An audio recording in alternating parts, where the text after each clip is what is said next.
Également, bien sûr, la situation en Ukraine, de plus en plus dramatique. L'armée russe amplifie à nouveau son offensive, comme à Mykolaiv, dans le sud du pays, où une caserne a été totalement dévastée durant la nuit. Johan Tritz. Oui, 6 roquettes ont touché la caserne selon les premiers témoignages.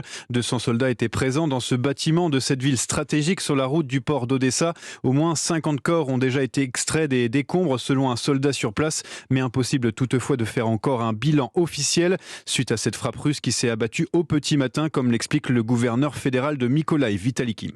Hier, les Russes ont lâchement effectué des frappes de missiles contre des soldats qui dormaient.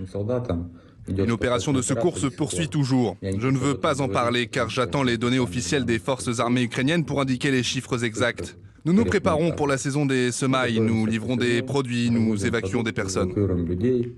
Et au sud-est de l'Ukraine, l'armée russe a affirmé avoir réussi à pénétrer dans le centre-ville de Mariupol. Cette ville martyre assiégée depuis 2 semaines par la Russie.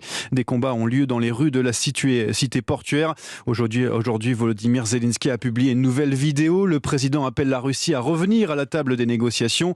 Kiev, qui a par la suite demandé à la Chine, soutien habituel du Kremlin et dont la position dans ce conflit est toujours ambiguë, de rejoindre les Occidentaux face à la barbarie russe. Johan, autre preuve de la volonté de démonstration de force de la Russie, Moscou annonce avoir utilisé des missiles hypersoniques. Des missiles Kinjal, plus précisément, plus rapides et surtout furtifs, qui défient tous les systèmes de défense aérienne selon Moscou.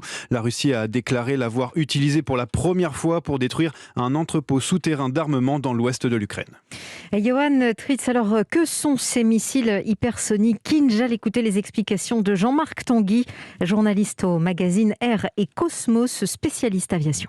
C'est des missiles hyper véloces qui volent à plusieurs fois la vitesse du son. Et donc, ce sont des armes qui vont arriver assez rapidement sur leur cible. C'est ce qui est un de leurs points de force. D'habitude, l'armée russe est très secrète. Là, il se trouve que pour des raisons sans doute de propagande, elle souhaite faire savoir qu'elle dispose de ces armes. Et elle dit qu'elle l'a utilisé vendredi en Ukraine. Mais ça peut être aussi de l'intoxication. Mais par contre, le fait de dire qu'il y a eu un emploi, qu'il soit avéré ou pas, c'est une gradation dans cette crise. Il y a une volonté du régime de Vladimir Poutine de dire qu'il y a un changement de portage et de dire qu'il y a eu un tiers d'une arme de ce type-là. C'est une façon de dire, vous voyez, je dégaine une arme qui serait un peu plus fatale que les précédentes. Et à la vérité, c'est une arme qui est assez coûteuse, qui n'est pas forcément simple à mettre en œuvre et qui n'a pas forcément non plus une précision diabolique. Je ne suis pas sûr qu'on se dirige vers forcément un grand nombre de tirs de cette arme.